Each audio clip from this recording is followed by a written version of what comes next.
All right, everyone, welcome back. This is going to be lecture 12. I'm going to get the lectures and the questions posted and then get back to the papers. There's so many papers, and I didn't want y'all to have to fall behind. I really like to get you notes before you start your next paper so that you know how to improve and all that. So I will work tirelessly to get all of this done. Okay, so we are in chapter 12, Policy Network Models by Chin-Yu Wu and David Kanoki.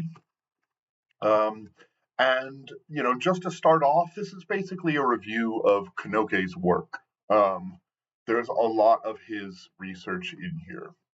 And there are two main components of a policy network analysis. And it's basically just going to be who are the actors across all of these networks and what type of interactions occur between them during the policy creation process, right? Okay, so section 12.2, social network theory.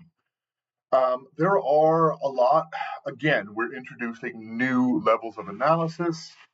And again, these sort of touch on the micro, meso, macro, but they use sort of different terminology. So the micro level here is going to be the egocentric, right? The actual individual actor. The meso level is going to be sort of captured by two different levels of analysis here. The interpersonal, right? What do the interactions between actors look like? And the subgroup, sort of what does maybe one organization look like, right? Then at the macro level, we have sort of the complete system level, right? The complete model. And then I actually wanted to add one, and this one is used in not only in network theory, but also in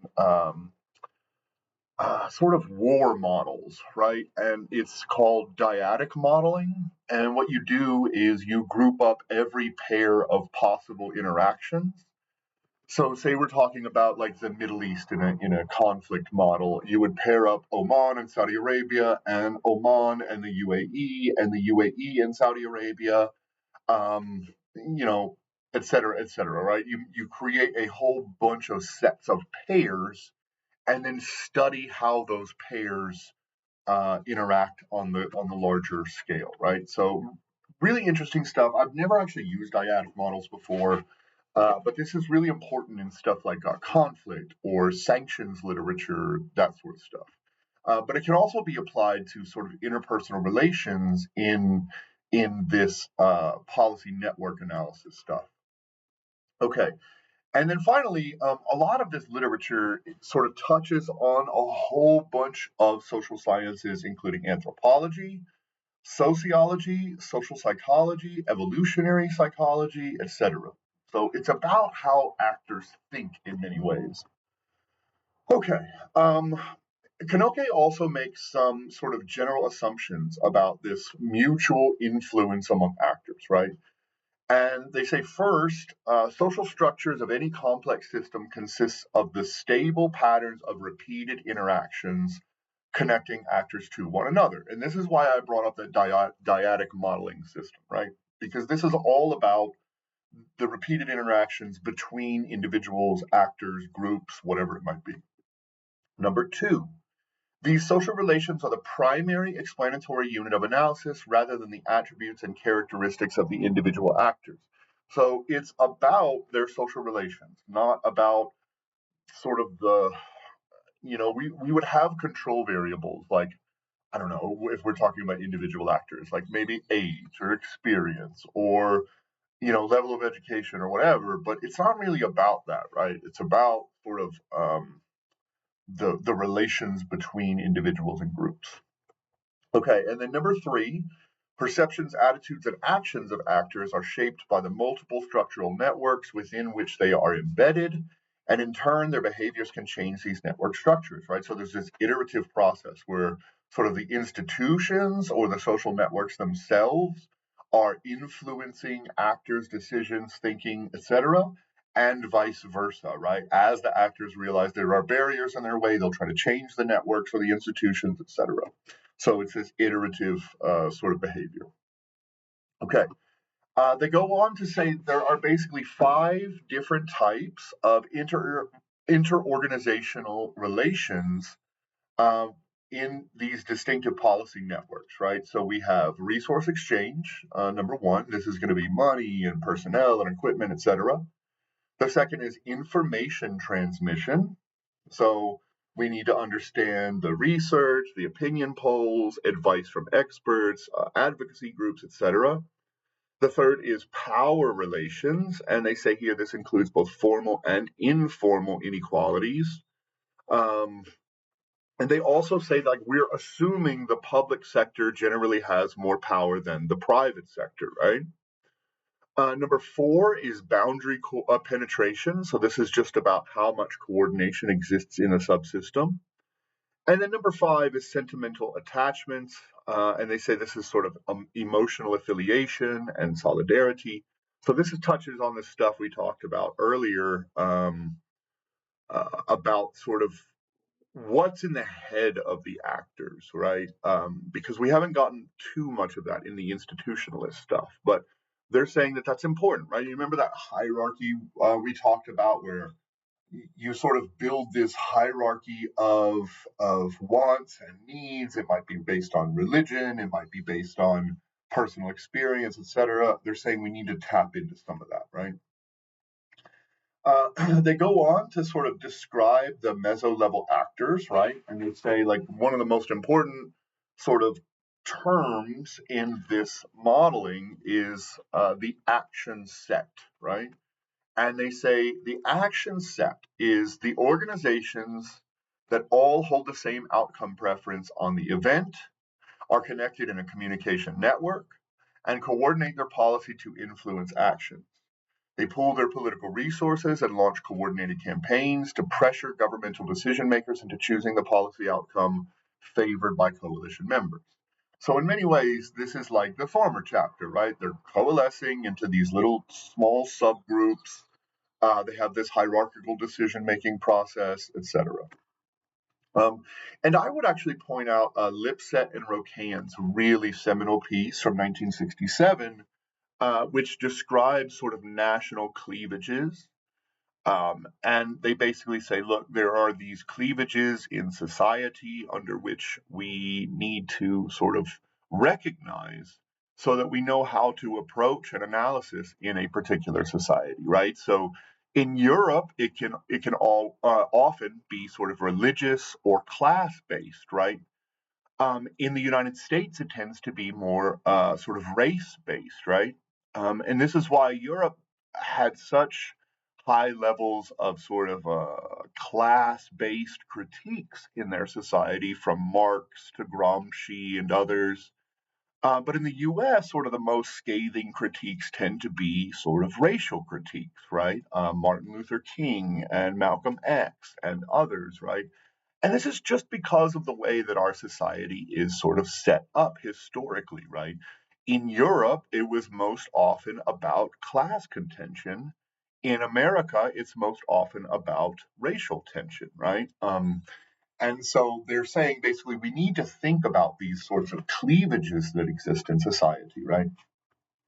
And then it would sort of move on even to Inglehart's famous 1991 book about postmodernism, and how the sort of rise of your society, the increasing education, the increasing wealth, etc., um, sort of creates these postmodernist schisms, right? So, um, yeah, interesting stuff. Okay, section 12.4, key ideas in modern policy network analysis. And they basically say, like, the key concept here is just resource dependency, right? Every actor desires some resources that other actors control. We've touched on this in this class before, right? There's no such thing as infinite resources. There's always going to be inequities in a power structure, in society, in policymaking, in finances, whatever it might be, right? And so this is all about sort of gaining extra access to resources, or maybe even taking some resources from somewhere else. All right, the final section, 12.5, is about empirical results, right? And first, I would say there's a lot of ambiguity about how these modeling systems work, about the definitions inside of this theoretical paradigm. Um, Much of this work was sort of built on the back of the post-communist collapse and then re-rise, right? And the study in Eastern Europe of how new political institutions sort of coalesce and how the actors are involved in creating those coalition institutions, etc. Right. So a lot of this comes from sort of the early to mid 1990s and the recreation of a lot of these sort of post-communist states after the collapse of the USSR. All right. So what have we learned? Right. First, the dictator's dilemma exists inside of parties, and we talked a little bit about this too earlier when we talked about okay, there's weak contention, there's middling contention, there's high contention, and at high levels of contention, the organization sort of starts to turn inward and propagandize itself. Right, it will only take information from its own side, which can become very problematic. Right. And so Carpenter from 2003 found that as actors' needs for policy related information increases, they're more likely to invest efforts and resources in building stronger communication links rather than reaching out to their opponents, right? They sort of become very cliquish and siloed, etc. And this can expose them to an increased risk of network failure due to their inability to obtain complete information, right? So you can really sort of get lost in your own side and be unwilling to take any information from, say, the center or the left if you're on the right, or the center and the right if you're from the left. And this can cause your organization to collapse under its own weight. I would say there's little research from developing states, but if you're interested in this and you're interested in developing states, um, Buena de Mesquita, his name is Bruce Buena de Mesquita, and his sort of most famous article we in the science realm refer to as BDM square S squared, right? It's Buena de Mesquita, Morrow, Silverson, and Syverson, BDM squared S squared. He talked about sort of winning coalition theory. And Adam Jaworski sort of talks about this stuff too, right? Where we have to understand the network of, say, a dictator, right? Because they have a minimum winning coalition. And so you can apply some of this network theory to some of their thoughts about how a state is set up, right? So in a democracy, the minimum winning coalition tends to be 50% plus one of the population, right? You got to win an election.